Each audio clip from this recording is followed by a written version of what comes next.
Eh bien, nous ne sommes pas encore dans le Finistère, mais ça ne saurait tarder. Et pour l'instant, nous sommes dans la campagne morbihannaise, après le petit village de Le Guerneau, le petit village de la Vraie Croix. C'est très beau. Village typique breton.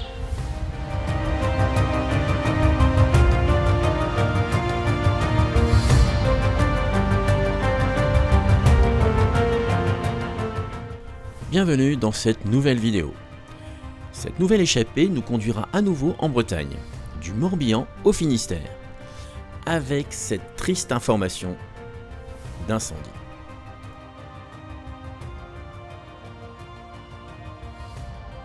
Notre périple débute dans le petit village morbihanais de la Vraie Croix. Un village aux portes des Landes de l'Envaux, la Vraie Croix offre de nombreux paysages. Mais d'où vient le nom du village ?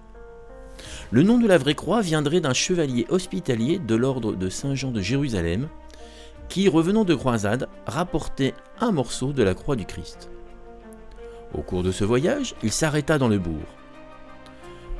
Le lendemain, en repartant, il s'aperçut que son morceau de croix avait disparu. Fort malheureux, il repartit et on retrouva le morceau de la croix dans un nid de pie en haut d'une aubépine. Les habitants le prirent, mais le lendemain, le morceau était de retour dans le nid de la pie. Ils y virent alors un signe et décidèrent d'élever une chapelle à l'endroit de l'arbre afin d'y abriter la relique. Jusqu'en 1852, année où elle devient paroisse, c'était une trêve de Sulniac. En 1870, elle devient alors commune.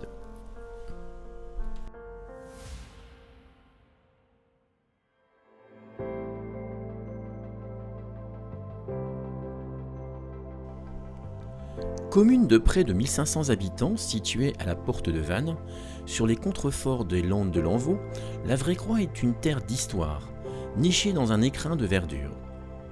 Avec son label Ville et Village Fleuri, ce village morbihanais vaut le détour. Il invite à l'émerveillement mariant à la fois la beauté de la pierre et beauté des plantes.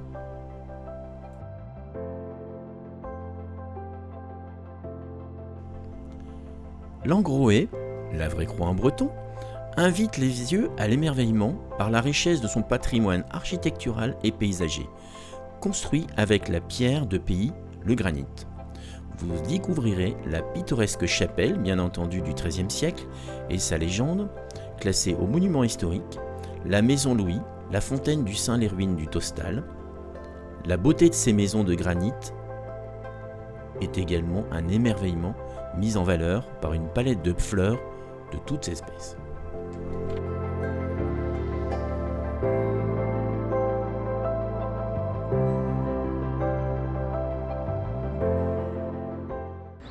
Eh bien salut, nous on est bien installés à Grandchamp, c'est à l'est de Vannes.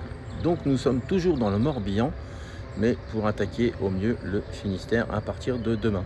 On attend juste nos comparses qui arriveront.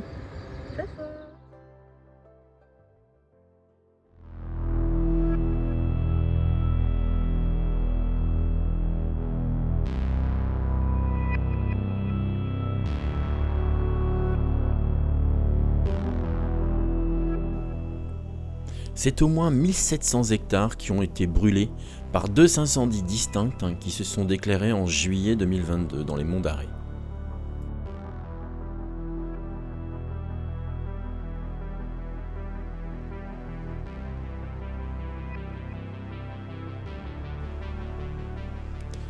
Les Monts d'Arrée sont une chaîne de montagnes située en Bretagne.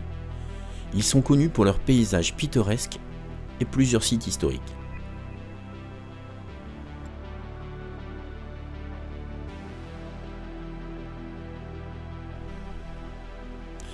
L'histoire remonte à l'âge de pierre. En effet, ces montagnes sont connues pour leurs sites, notamment des temples mégalithiques, préhistoriques et des chapelles médiévales. La nature sauvage des Monts d'Arrée correspond à son histoire ancienne et fascinante et continue d'être un lieu sacré pour les habitants de la région.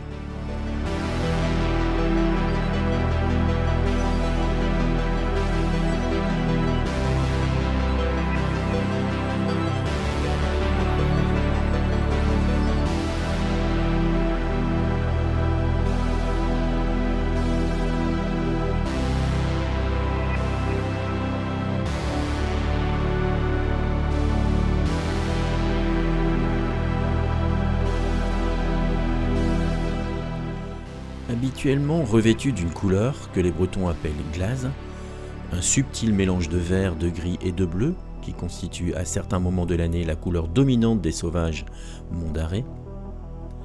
Depuis les dramatiques incendies qui ont frappé les Landes, les sommets de Bretagne avaient revêtu un manteau beaucoup plus sombre, alternant le noir et le gris.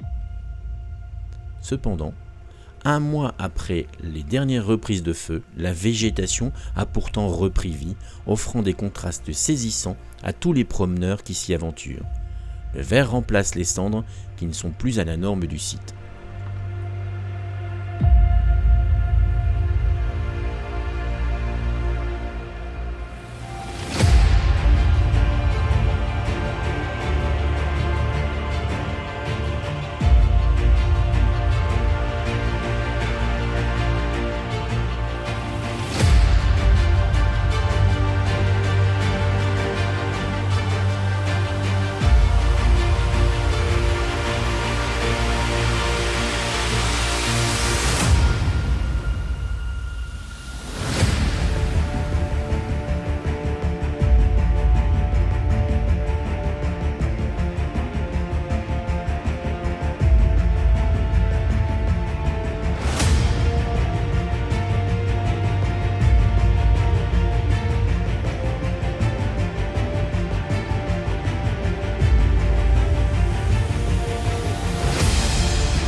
Amoureux des curiosités géolétiques et préhistoriques, bienvenue à Welgat.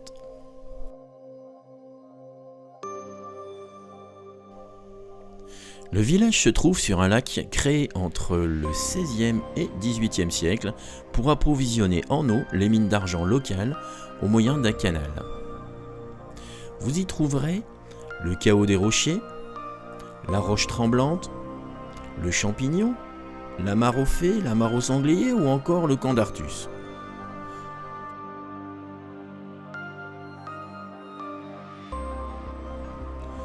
Welgat et son cœur de granit font partie de ces lieux étranges de la Bretagne intérieure.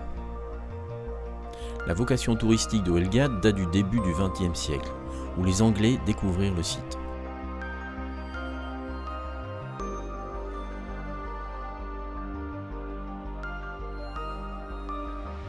Peintres, poètes et écrivains tombent à leur tour sous le charme de ce village singulier, et beaucoup y trouvèrent cette sérénité si propice à l'inspiration.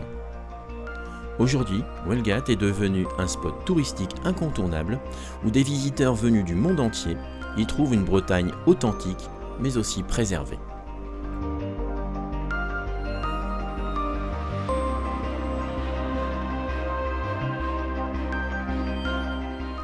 Réputé pour ses randonnées dans la célèbre forêt des Chaos, Welgat est aussi un village qui accueille toute l'année de nombreux artistes qui en font la réputation au-delà de nos frontières.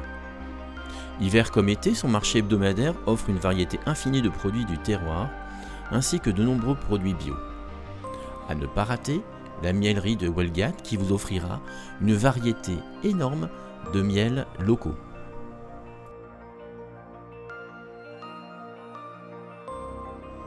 Enfin, depuis le centre du village, des venelles s'écartent discrètement et s'enfoncent dans la nature.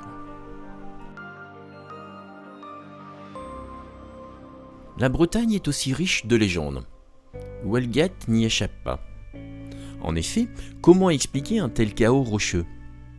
Selon la légende, Gargantua, de passage dans la région, demanda l'hospitalité aux habitants de la forêt. Furieux de ne se voir servir qu'une bouillie de blé noir, il se dirigea vers le Léon et pour se venger, jeta tous les rochers qu'il trouva sur la route à l'emplacement de l'actuel chaos. Un sacré remue-ménage.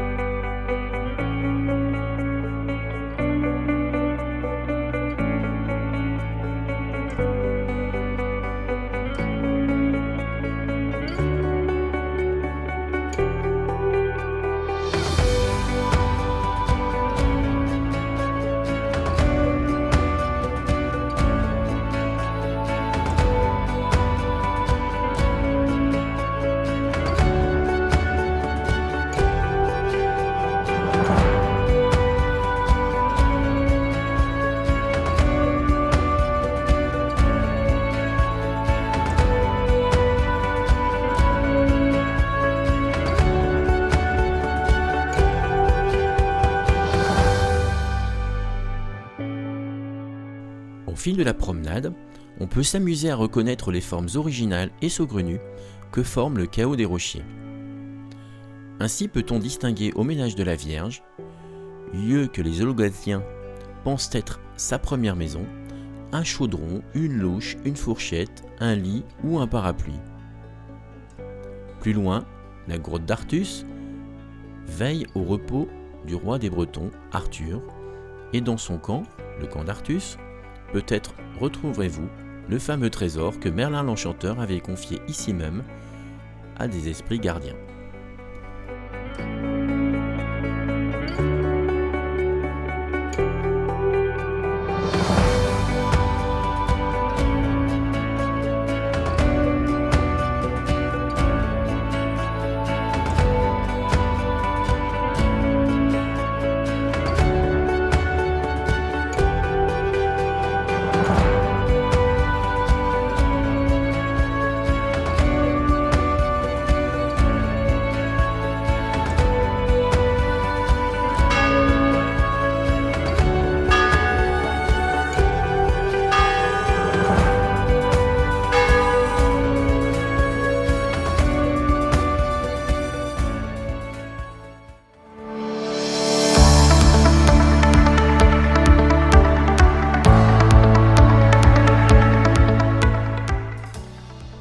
Retour dans le Morbihan et dans la petite cité de caractère de Malestroit, bien plus grande qu'il n'y paraît. Des bords de l'Oust, des rues anciennes se glissent intramuros entre les façades de pierre et les maisons à colombages. De curieuses sculptures, des témoignages d'une histoire tumultueuse et d'un florissant passé commercial rythment la découverte de cette cité millénaire.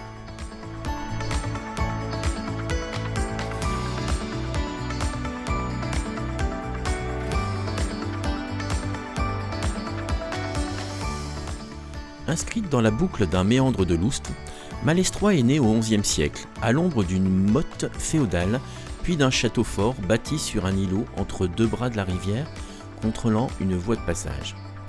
Au XVIe siècle, la construction de deux écluses à sas, parmi les premières en France, relie Malestroit à Redon. L'activité commerçante prend alors pleinement son essor et développe la cité. Étonnante maison en pan de bois arbore de singulières figurines évoquant les fabliaux du Moyen-Âge.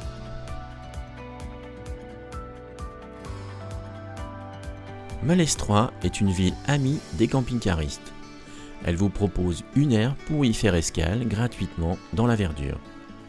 Mais elle vous propose également une fois par an, avec la paroisse Saint-Gilles, un pardon des camping-caristes, avec un accueil, une procession et une bénédiction des camping-caristes dans leur camping-car.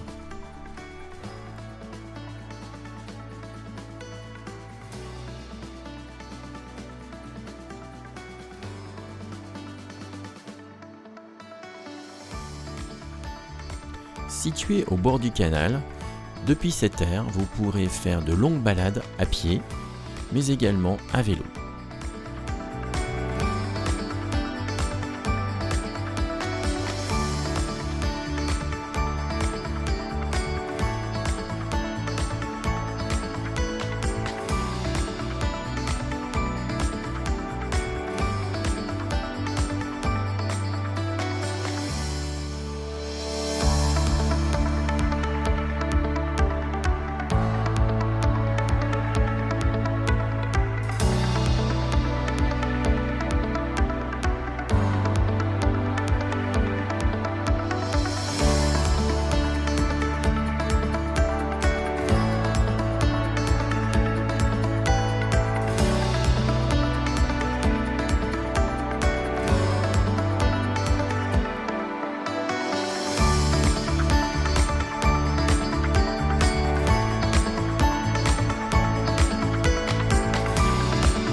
Amis voyageurs à la recherche de découvertes et de lieux insolites, salut!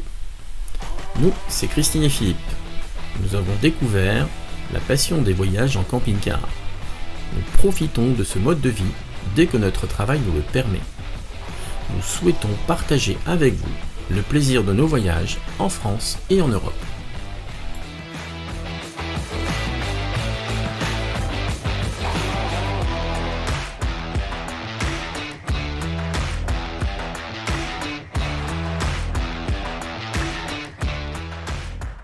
N'hésitez pas à vous abonner pour suivre nos aventures et connaître nos dernières vidéos. Laissez-nous un pouce et un commentaire pour soutenir notre chaîne. À bientôt!